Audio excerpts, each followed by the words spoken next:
तमे जदि ओडिया ताहले रील तम मानक पई आम महानदी सुखुची आमर माटी तलर पानी मधे सुखी जाउची किंतु आम माने कोन करछे आम माने रील देखुचे। तो चलो ए वीडियो रे किछटा सत जानिबा। दुनिया जनसंख्यार 16% केवल भारत रे किंतु फ्रेश वाटर मात्र 4% आ ब्राजिल फ्रेश वाटर 12%। कारण अमेजन फॉरेस्ट माने गछ रहिले ही भूमध्य तଳରେ पानी रहिबो। ओडिसा रे मात्र 4 वर्ष मध्य 2013-2017 मध्य ग्राउंड वाटर एक्सट्रैक्शन 30% रु 42% हे गला। सीजीडब्ल्यू डाटा अनुसार ग्राउंड वाटर वॉल्यूम 2009 रे थिला 16.69 बीसीएम, वर्तमान सेटा 2017 खसी आछि 15.57 बीसीएम को।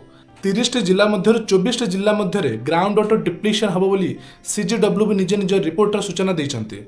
किंतु आ प्रति आमर केते ध्यान जाउछि। ओडिसा रे 15 जिल्ला रे 40% अधिक घरे साधारण पीवा पानी मध्य नाही। मालकानगिरी, कोरापुट, रायगड़ा, कंधमाल, कलाहांडी एभली जगह रे लोक प्रत्येक दिन अशुद्ध पानी पिउछन्ते। एंड सर्वे जना पड़िछि 41% आमर ट्यूबवेल एंड 48% आमर हैंडपंप ओडिसा वर्तमान अचल अवस्था रे पड़िछि। ओडिसा रे प्रमुख 13टी नदी मध्य वर्तमान सेमानकर अवस्था कौन अच्छी? महानदी वर्तमान सुखी आसिलानी, ब्राह्मणी नदी मध्य दूषित और सुखी आसिलानी। दया, काठजोड़ी, गंगुआ, ऋषिकुल्या सहर नहीं गाँ पर्यंत प्रत्येक जगह नदीर जलस्तर कमी कमी आसिलानी आ नदी आमर सुखी आसिलानी।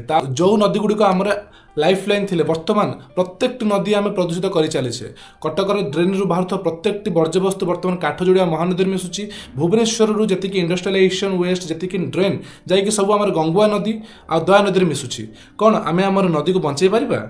प्रथम जिनस हूँ जमी ब्राजिल रे एते मात्रा गछ अच्छे जहाद्वारा कि ग्राउंड वाटर बहुत सुंदर भाव में रिजर्भर गच्छित होगी रोचे।